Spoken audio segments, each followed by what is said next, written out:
Vamos ali a nossa internet. Louvado seja Deus também por você que nos acompanha pela nossa web TV. Nós hoje vamos dar sequência ao Seminário da Fé, né? É uma proposta nossa de comunidade para podermos viver de maneira mais intensa o ano da fé. Porque o ano da fé passa, termina e ele não pode simplesmente terminar assim. Lógico, temos ainda até novembro para viver intensamente o ano da fé. Mas para viver o ano da fé nós precisamos entender o que é a fé, entender em que nós cremos. Quem diz que tem fé, diz que crê em alguma coisa, ou em algo, ou em alguém. Então nós estamos trabalhando nesses grupos de oração justamente isto, os elementos da nossa fé católica. E hoje nós entramos no artigo 9 do Catecismo da Igreja Católica, na verdade o artigo 9 do Credo, a partir do parágrafo 748. Esta parte da igreja será dada em duas vezes, hoje e daqui 15 dias, para a gente poder compreender. É uma parte longa do catecismo, tem muitos detalhes, lógico, nós não conseguiremos entrar em todos os detalhes das questões da igreja, mas o que não for abordado aqui vai ficar como objeto de estudo em casa.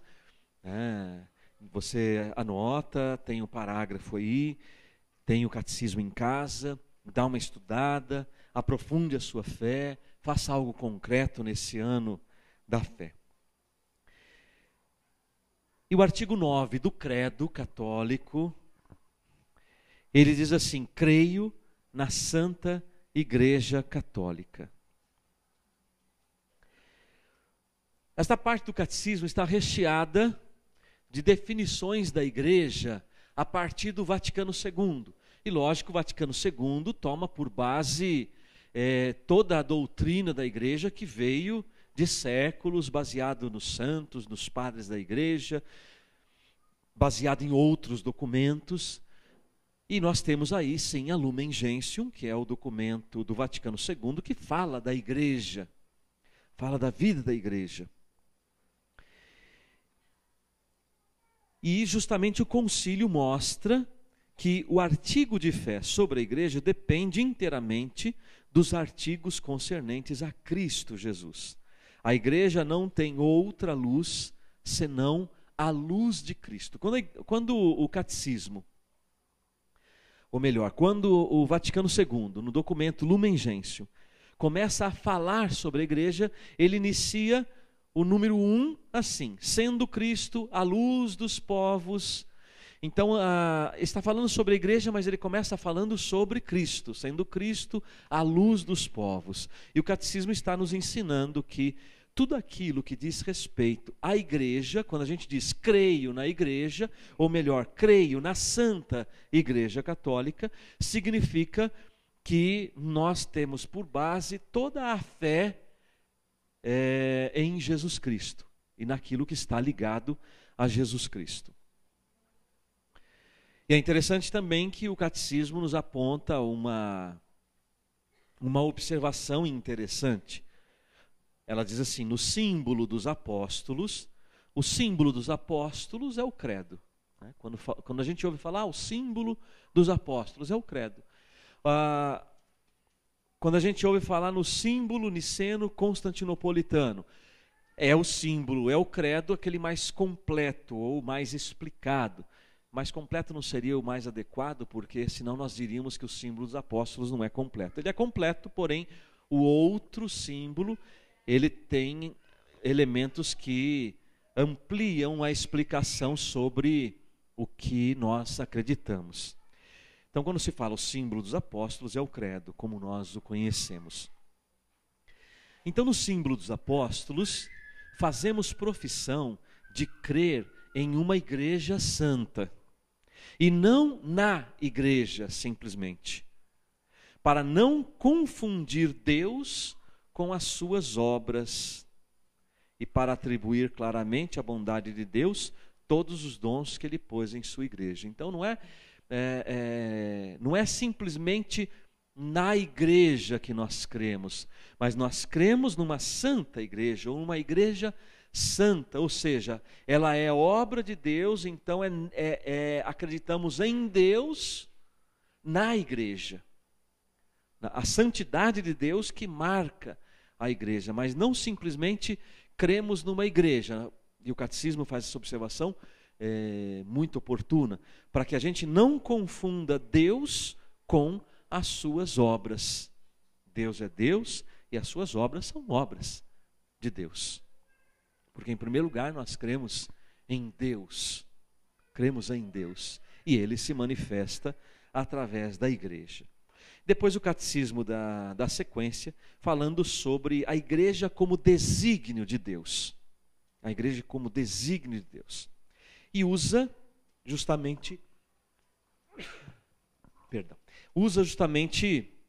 a raiz da palavra igreja, que vem do grego eclésia. Já é comum para nós essa igreja, porque nós já ouvimos muito entre nós aqui, por causa do nosso carisma, eclésia doméstica. O próprio catecismo usa essa expressão latina para dizer o quê? Que a família é também uma igreja, a família é igreja doméstica. Então, eclesia do grego, ele entra para o latim como eclésia, que significa chamar fora, ou chamar aqueles que estão fora, convocação, assembleia do povo, que no Antigo Testamento também a assembleia do povo de Deus. O povo de Deus, havia uma palavra para designar essa assembleia do povo de Deus.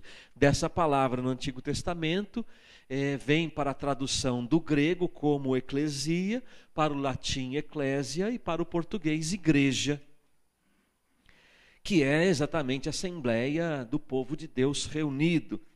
E para nós hoje tem este significado, sobretudo um significado de uma assembleia litúrgica reunida. Quando a gente tem essa concepção nos tempos de hoje, ela é para nós, quando a gente fala em igreja, o que é a igreja? Assembleia litúrgica, uma assembleia litúrgica, sobretudo a assembleia litúrgica. Mas a igreja também é a comunidade local. Nós temos uma comunidade local que é designado diocese, por exemplo. Então a diocese é a igreja, quando a gente ouve falar essa expressão, a igreja local é a diocese. O bispo da igreja local, a diocese. Então, quando a gente fala em igreja, também significa, além da assembleia litúrgica, significa a igreja local. Mas também significa a comunidade universal dos crentes. Todos aqueles que no mundo todo acreditam e se reúnem na igreja, é a igreja. Então a igreja significa assembleia litúrgica, comunidade local ou a comunidade universal daqueles que acreditam. O catecismo nos fala também de símbolos da igreja. A ideia de fundo é essa, o povo de Deus, que foi muito trabalhado no Vaticano II. A grande ideia do Vaticano II sobre a igreja é exatamente essa, o povo de Deus. A igreja é o povo de Deus. É uma imagem da igreja, mas também nós não podemos esquecer que essa igreja, ela é o corpo de Cristo, onde Ele é a cabeça. Então, não é uma igreja, ou melhor, não é um corpo sem cabeça, mas um corpo que tem uma cabeça que a governa, e Cristo é a cabeça dessa igreja. Então, para a gente poder lembrar, olha, tudo isto, e vejam, são muitos parágrafos do catecismo, para recordar para nós que é em tudo isso que nós acreditamos quando rezamos no credo, creio na Santa Igreja Católica. O que está por trás deste creio na Santa Igreja Católica? Portanto, então, Cristo torna-se a cabeça desta igreja, que é o seu corpo. A igreja também tem um outro símbolo, uma outra imagem que é ligada a ela. A igreja é o redil do qual Cristo é a porta. Lembram quando ele fala no Evangelho, eu sou a porta por onde passam as ovelhas? A igreja é o redil, é o rebanho do Senhor, onde ele é a porta por onde entram as ovelhas e também onde a igreja tem uma outra imagem em que Cristo, a sua cabeça, a porta, também é o pastor. Ele é o bom pastor. Outra imagem que o catecismo nos lembra a partir da palavra de Deus, que é atribuída à igreja, a igreja é a lavoura ou o campo de Deus. E o Senhor é aquele que cultiva esse campo. O Senhor é aquele que semeia esse campo, é aquele que cultiva o campo. O Senhor é aquele que poda esta árvore para que ela dê frutos. Se ela não for cuidada, se ela não for podada, ela não vai dar bons frutos. Então ele que aduba, ele que cava, ele que rega, enfim, ele cuida. Então essa é uma das imagens que o catecismo nos apresenta de igreja, a lavoura ou o campo de Deus. Outras vezes também a palavra nos apresenta a imagem da igreja como construção de Deus. Inclusive até o Senhor, ele mesmo usa a palavra no Evangelho, depois em Atos dos Apóstolos essa palavra volta a aparecer, e Pedro também utiliza essa palavra quando o Senhor toma do Salmo 118 e diz assim, que ele é a pedra angular que os construtores rejeitaram. Então a imagem de igreja como construção de Deus. Nessa construção de Deus, os apóstolos são o fundamento. Também a igreja é tida como a casa de Deus ou templo santo. Também Jerusalém celeste, nossa mãe, esposa imaculada do Cordeiro imaculado. Então são imagens da igreja. Imagens que a palavra de Deus apresenta para mostrar o que é a igreja para nós. Então a gente começa a perceber que o conceito de igreja não pode ser reduzido a simplesmente um lugar onde a gente vai para rezar, onde a gente vai para encontrar a comunidade. Igreja tem um conceito muito mais amplo do que simplesmente um templo físico em que se celebram alguns cultos ali. Então a igreja é essa construção de Deus, ela é casa de Deus, ela é a Jerusalém celeste, porque ela já está prefigurando, lógico que não na sua totalidade, mas ela já está prefigurando aquilo que devemos ser, quando Jesus virá de fato inaugurar plenamente o reino de Deus. Mas a igreja também tem esta imagem. A igreja é família de Deus, a igreja é o redil, é o rebanho, onde Cristo é o pastor, a igreja é o campo, onde Ele mesmo cultiva e faz este cultivo render frutos. A origem e a fundação e a missão da igreja é a próxima parte que o catecismo nos apresenta. Aqui já estou no parágrafo 759. Todos os que creem em Cristo, o Pai quis chamá-los a formarem a sua igreja, esta família de Deus. Aqui está então, mais uma vez, o conceito de família de Deus. Aqueles que acreditam em Jesus Cristo, o Pai chamou para formar a sua família. Então a formação dessa família é a composição da igreja. É interessante que o catecismo fala do desígnio de Deus, o desígnio do Pai. E desígnio a gente já aprendeu, já citei algumas vezes aqui, que é o desenho de Deus. Então, Deus, o Pai, Ele desenha, Cristo é o construtor, é aquele que constrói a igreja, e o Espírito é aquele que reforma a igreja. O Pai desenha, o Filho constrói e o Espírito reforma, no sentido de renovar. Ele renova, ele reforma, ele dá, numa outra parte do catecismo, ele vai dizer que o Espírito tem essa função de dar a forma de Cristo à igreja. Por isso que ele reforma, ele dá a forma que a igreja deve ter, que é a forma de Cristo. Usando uma frase do Vaticano II, o catecismo diz assim: desde a origem do mundo, a igreja foi prefigurada. Foi admiravelmente preparada na história do povo de Israel e na antiga aliança. Foi fundada nos últimos tempos. Foi manifestada pela efusão do Espírito, e no fim dos tempos será gloriosamente consumada. Então vejam que nessa frase nós temos diversos conceitos que precisamos compreender, porque senão a gente acaba ficando, por exemplo, numa visão reduzida, achando que sim, Jesus fundou a igreja, e a gente cita o Evangelho quando Jesus chama Pedro, muda o nome dele de Simão para Pedro e diz: tu és pedra, sobre esta pedra edificarei a minha igreja. Pronto, Jesus fundou a igreja. Então a fundação da igreja, isso é importante a gente ter presente. A fundação da igreja, ela não é simplesmente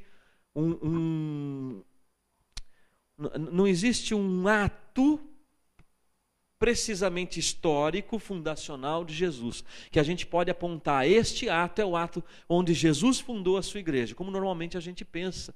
Por exemplo, que a igreja foi fundada exatamente naquele momento. Tu és Pedro, e sobre esta pedra edificarei a minha igreja, e as portas do inferno não... Isso é um dos atos de Jesus, porque existem atos ligados à pessoa de Jesus que podem ser considerados atos fundantes da igreja, ou fatos fundantes da igreja, mas não são fatos simplesmente históricos.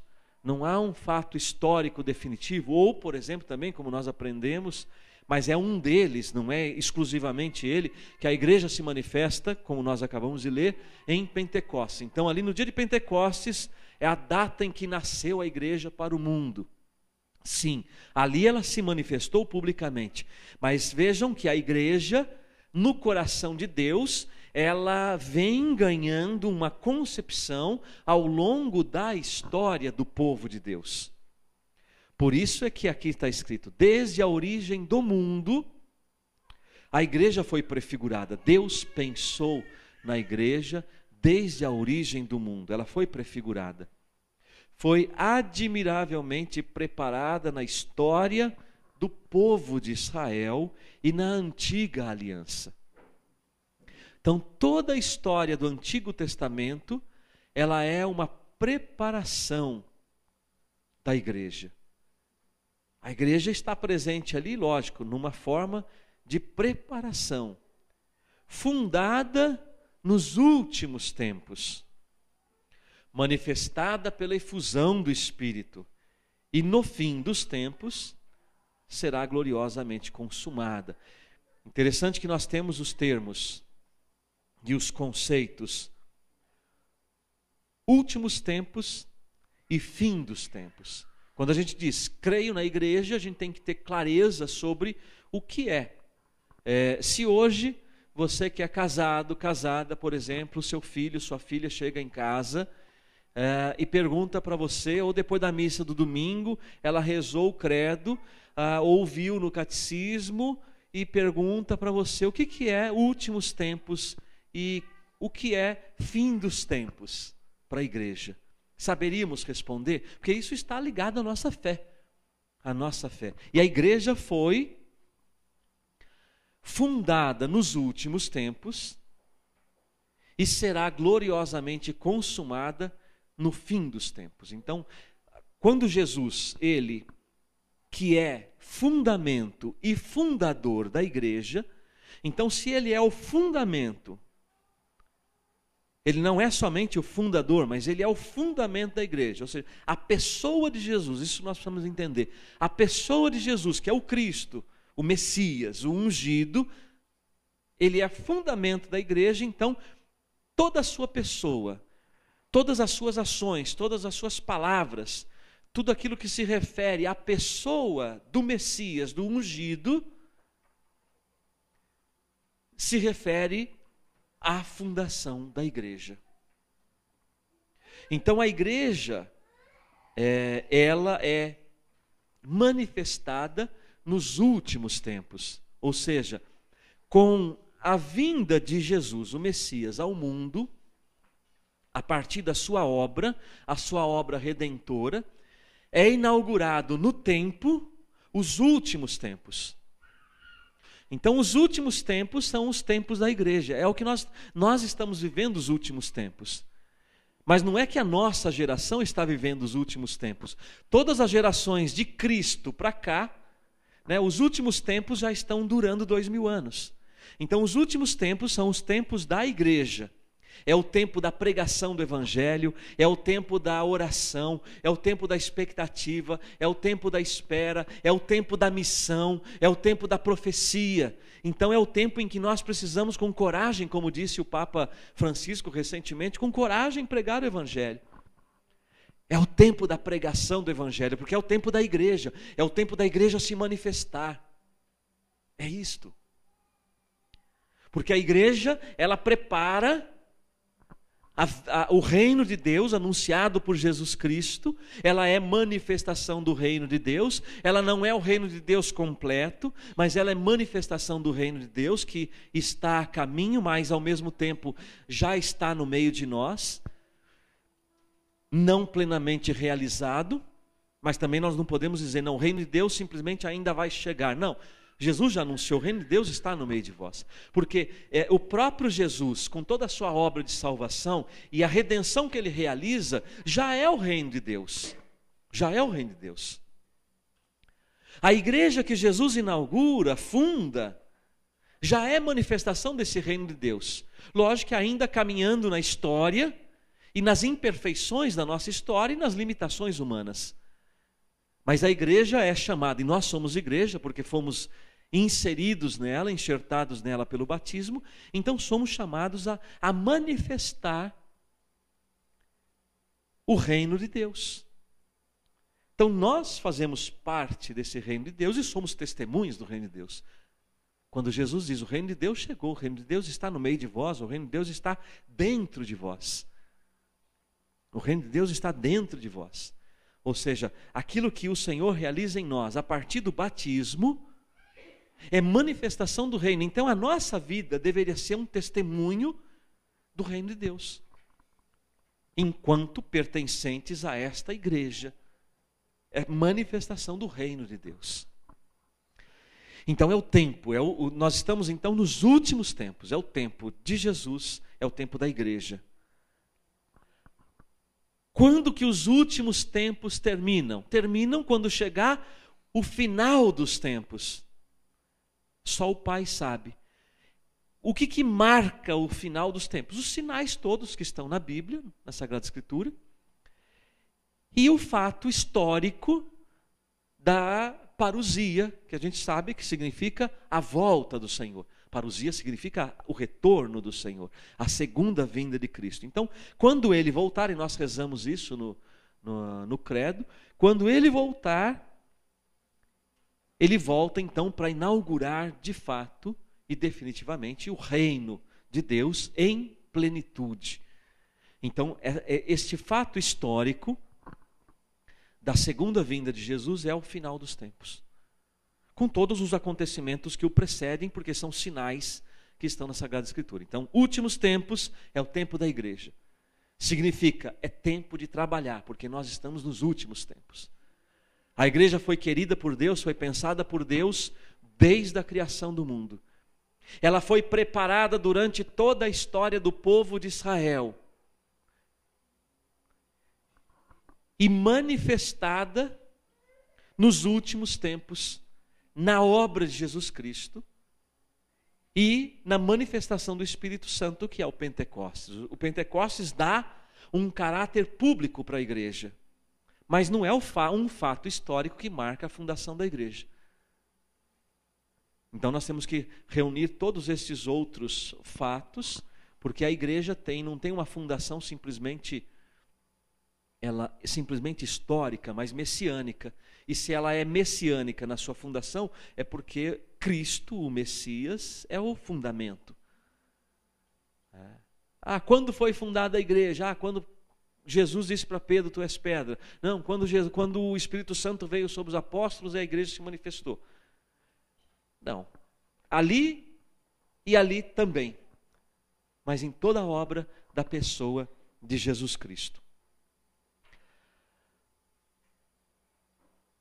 E se nós não temos isso presente, nós acabamos ficando com uma concepção errada do que é a igreja e de como ela foi instituída por Jesus Cristo, como o Espírito Santo manifesta essa igreja no mundo e de que maneira o Espírito Santo se manifesta, também, como diz aqui, através dos dons.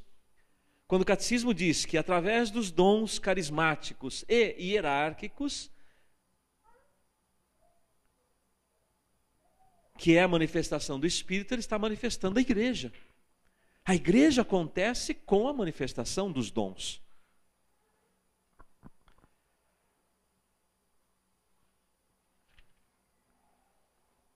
Eu penso assim que para essa primeira parte tem muito mais coisa no catecismo que não dá para a gente abordar aqui e que fica aí para você estudar em casa, porque na próxima vez que eu for falar sobre a igreja, nós vamos entrar em uma segunda questão também muito importante, que são as características da igreja, ou também chamadas notas da igreja. A igreja una, santa, católica e apostólica. O que significa isto? Isso nós vamos ver, não na próxima semana, mas na outra, para terminar essa parte do catecismo que fala sobre a igreja. Mas o importante é exatamente isto: perceber que Jesus é fundamento e fundador da igreja. Quando a gente fala que Jesus é só o fundador da igreja, nos daria a possibilidade de outras concepções. Agora, quando nós consideramos que Jesus, ele, além de fundador, ele é fundamento da igreja, então significa que toda a vida de Jesus, toda a obra de Jesus como Messias, e não simplesmente como um Jesus que um dia apareceu na história, mas o Cristo, que é o Messias, o Messias é a palavra grega que significa ungido, traduzido para ou melhor, Messias é a palavra hebraica que traduzido para o grego veio como Cristo, o ungido. Então nós somos ungidos no Cristo. Não é isso que nós somos, que acontece conosco, por exemplo, no batismo e no crisma? Daí também vem a palavra crisma, crismando, crismar. Crismar significa ungir. A palavra crismar é ungir, que vem da palavra Christos, do grego, que significa ungido. Quem é que o povo de Deus esperava na antiga aliança? Ele não esperava o ungido de Deus, porque era promessa de Deus pelos profetas. O ungido de Deus virá. Ele é o Cristo, o Messias. Então o povo esperava o ungido. Então Jesus é esse ungido, por isso ele é chamado Cristo, o ungido. E quando nós somos ungidos no crisma, nós somos ungidos para sermos configurados com o Cristo. Com o Cristo. E aí então fazemos parte de toda essa dinâmica eclesial. Fazemos parte dessa dinâmica eclesial para manifestar o reino de Deus, para evangelizar, para anunciar e para viver a grande assembleia da reunião do povo de Deus. Da mesma maneira que no Antigo Testamento, aquele povo que caminhava aguardando, hoje nós caminhamos, porém, com o Senhor, fundamento e fundador, presente na nossa história. E com alegria vamos receber o fundamento e o fundador de nossa igreja na Eucaristia, que é Jesus, corpo, sangue, alma e divindade. A Eucaristia é Jesus. Seria errado nós dizermos assim: na Eucaristia está Jesus. Não, Jesus não está na Eucaristia. A Eucaristia é Jesus, por inteiro, corpo, sangue, alma e divindade. É este Jesus, fundamento da nossa igreja. Quando nós rezamos, creio na Santa Igreja Católica. Esta igreja que é una, que é santa, católica e apostólica, tem este Jesus que está aqui, diante dos nossos olhos, como fundamento.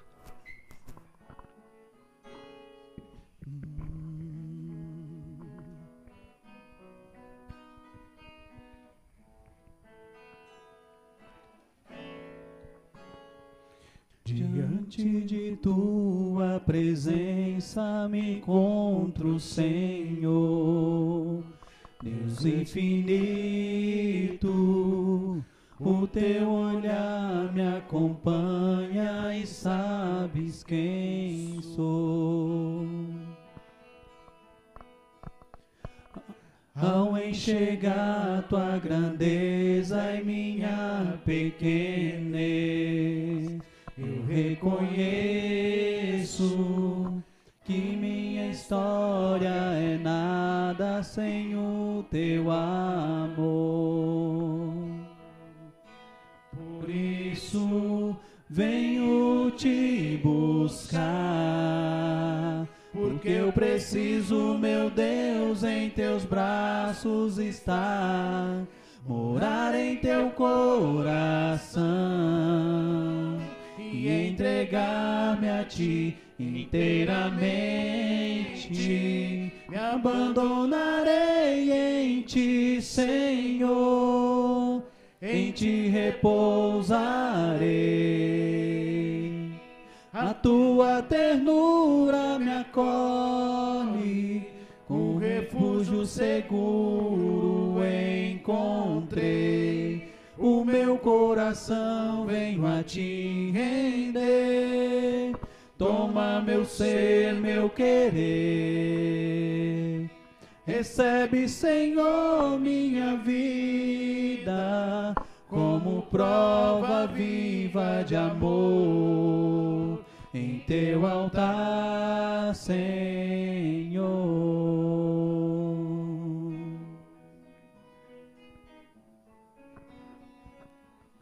Graças e louvores se deem a todo momento ao Santíssimo e Digníssimo Sacramento. Graças e louvores se deem a todo momento. Graças e louvores se deem a todo momento.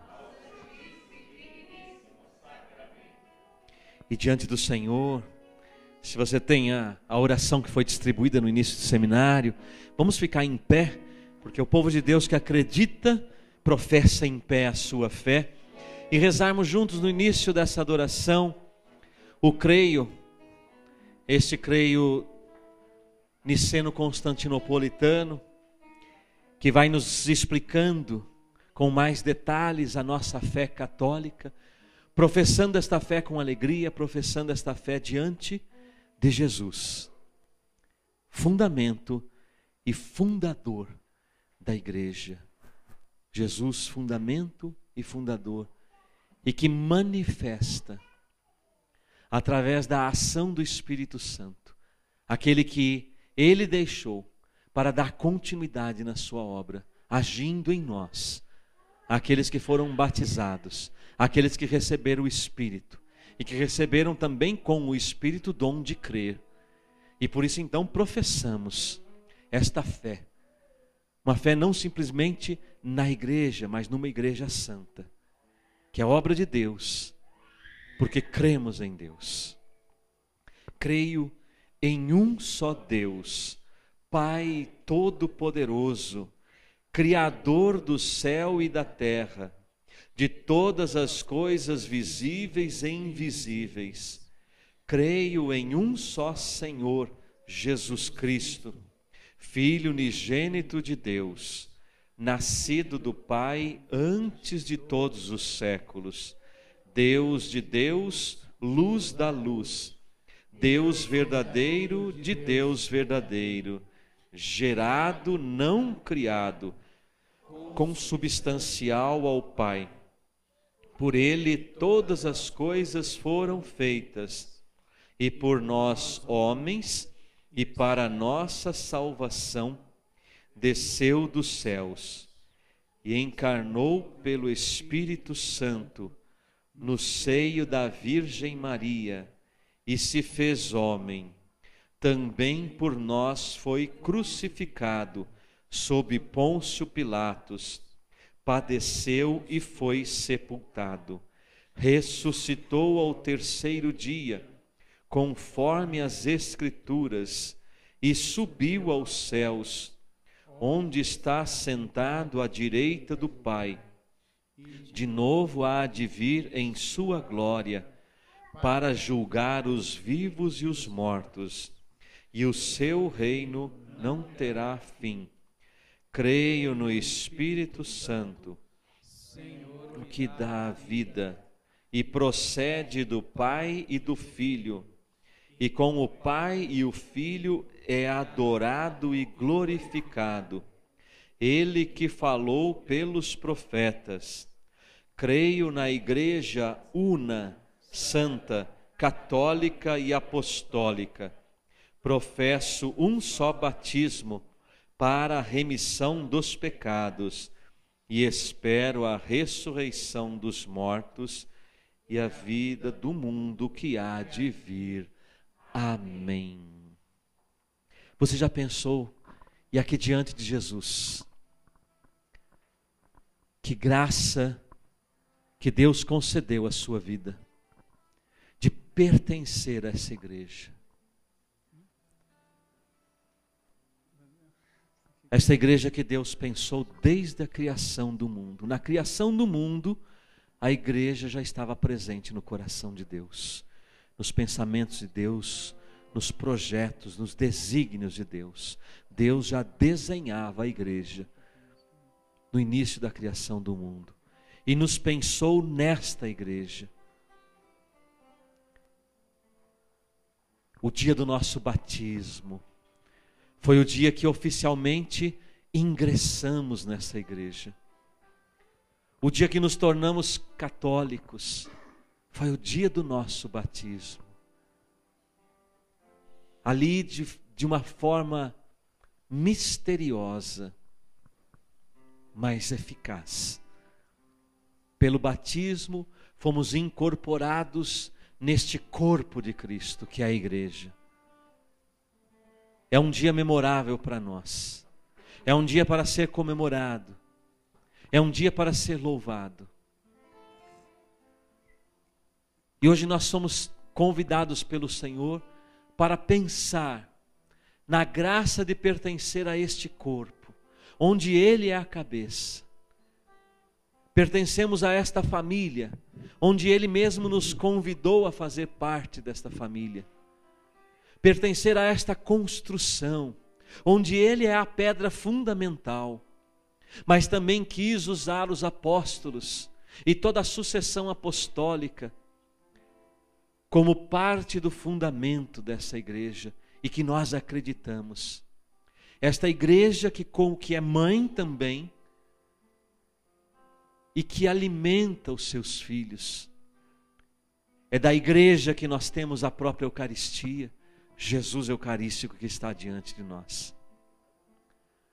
Porque foi consagrado por um sacerdote que recebeu a ordenação de um bispo, que é sucessor dos apóstolos.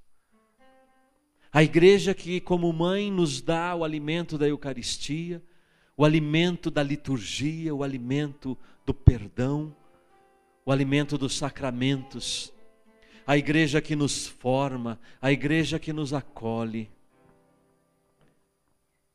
Logicamente, essa igreja, que como instituição divina é santa, mas formada por homens pecadores, mas que não pode ser considerada pecadora por causa dos homens pecadores. Ela é santa. Por isso cremos na igreja santa, católica, apostólica. Essa é a igreja que nós cremos. Então hoje, meu querido irmão, minha querida irmã, ergue um louvor a Deus por pertencer a essa igreja.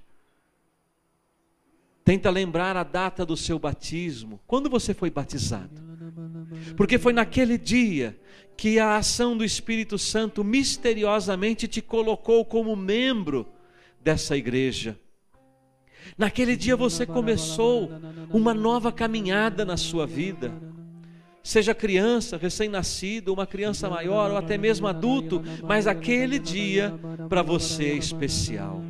Louva o Senhor hoje por pertencer a essa igreja, por Ele ter te dado esta fé, de poder caminhar com a igreja e poder compreender o que acontece na igreja, e que apesar dos pecados dos homens que pertencem a essa igreja, você não desistiu da igreja, porque o fundamento da igreja não são os pecados dos homens, mas o fundamento da igreja é a santidade do seu fundador.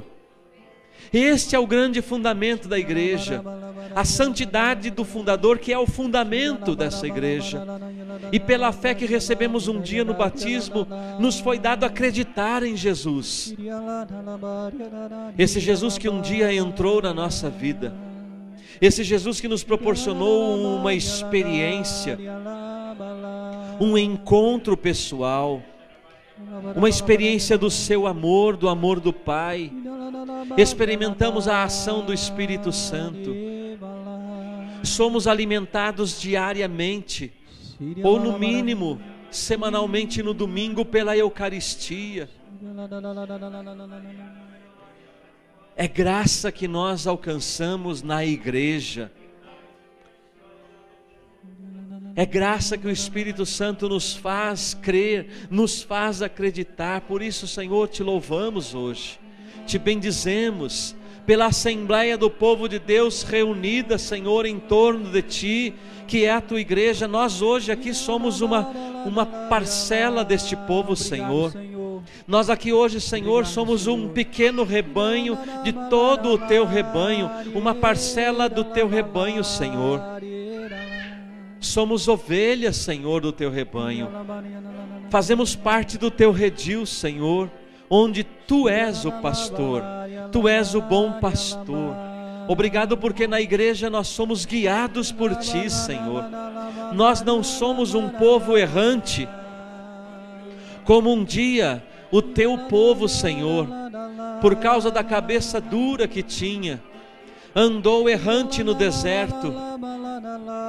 Mas hoje nós não somos mais um povo errante, Senhor, porque nós somos conduzidos por Ti através da Tua igreja. Obrigado, Senhor, porque nós não somos ovelhas sem pastor. Obrigado, Senhor, porque nós não somos um povo disperso, sem casa, sem família, sem pai, sem mãe, sem pastor. Não, nós somos um povo congregado na unidade da Trindade. Somos um povo que tem pai, um povo que tem pastor, um povo que tem mãe. Essa igreja que é mãe, que nos acolhe, que nos conduz, que nos orienta, que nos forma, que oferece para nós os elementos da fé. Na igreja, nós cremos que temos tudo o que precisamos para a nossa salvação, Senhor. Não falta nada na igreja para a nossa salvação. Por isso, Senhor, também hoje, nós Te louvamos porque nos preservastes de outros caminhos. Talvez até nos tirasses de outros caminhos. Obrigado, Senhor, porque nos colocaste neste caminho. E também em meio a este louvor, Senhor, nós rezamos por tantos irmãos nossos, até mesmo familiares, que buscam isto que nós temos, mas fora da igreja. Eles ainda não conseguiram enxergar que todos os elementos para a salvação estão aqui na igreja, Senhor. Não falta nada. De tal maneira que seria necessário buscar fora. porque temos tudo aqui, Senhor. Não nos falta nada. Rezamos por este, Senhor. Resgata os teus filhos. Resgata, Senhor, as ovelhas perdidas. Busca, Senhor, as ovelhas perdidas que se perderam, que fugiram do teu redil, que foram seduzidas por outras propostas, Senhor. Quantas seduções o mundo tem. Resgata os teus cordeiros, Senhor, os teus cordeirinhos, as tuas ovelhas. Resgata os teus filhos, Senhor. E o Senhor diz assim, que esses que estão perdidos,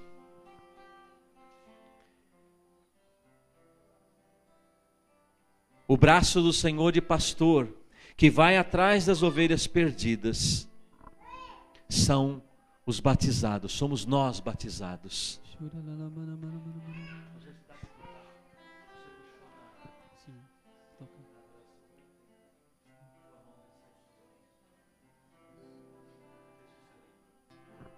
Porque o Senhor nos faz profetas.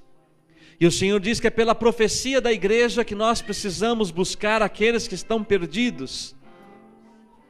Não é só simplesmente o Senhor que vai atrás daqueles que estão perdidos, mas nós que fomos incorporados nele, no corpo dele, pelo batismo, somos chamados, porque ali nós fomos investidos de uma missão, e o Senhor diz, aqueles que estão perdidos, aqueles que estão fora do meu redil, são os batizados que precisam buscá-los.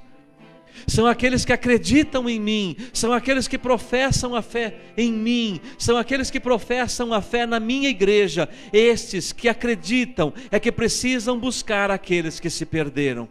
Então, meu querido irmão, minha querida irmã, somos nós, eu e você, que o Senhor conta para ir buscar aqueles que estão longe, aqueles que estão perdidos. É com o nosso testemunho de vida que eles contam. Talvez a única forma que esses que são ovelhas perdidas hoje podem alcançar a salvação. Por isso cantemos essa música que diz que o Senhor derramou sobre nós o Espírito Santo, e pelo Espírito Santo nos faz profetas, porque o Senhor um dia nos levantou.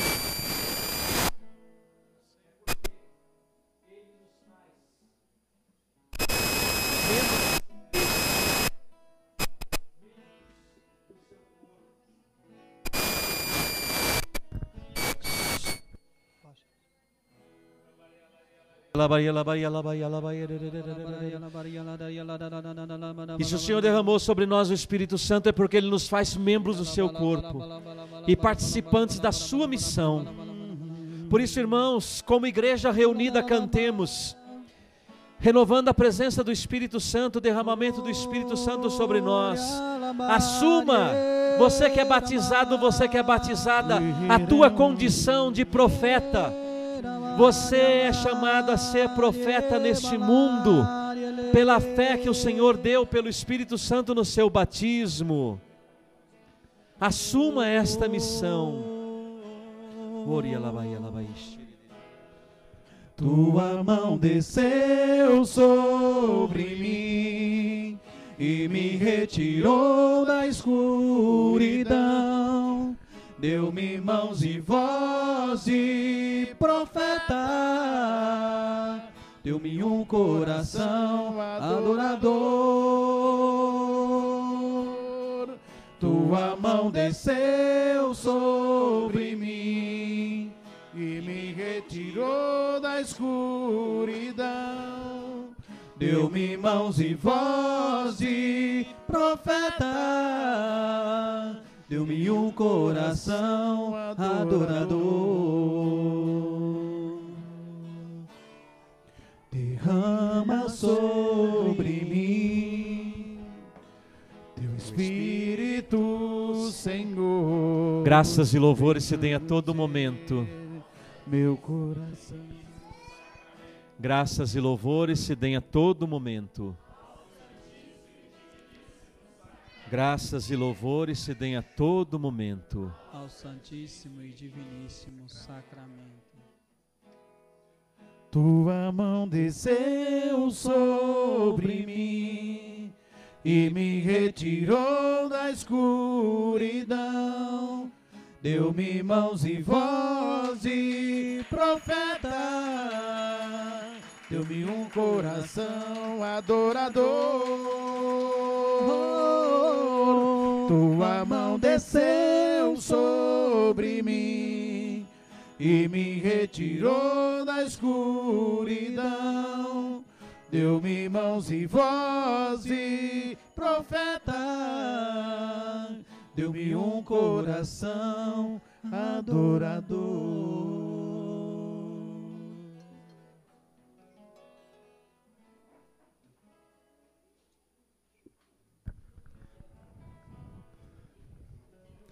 Amém? Foi bom hoje estarmos com Jesus, sim ou não? Sim. Foi muito bom, né? Graças a Deus. Bom, dentro dessa nova temática eu não posso me prolongar, né? Vocês estão percebendo que nós estamos agora com horários, né? Então, 7 horas nós temos que terminar o nosso grupo de oração. Então, eu vim dar um recado, antes da Alessandra dar os recados, em nome do Silvio, que não pôde estar aqui hoje. Como todos sabem, nós estamos em campanha, uma campanha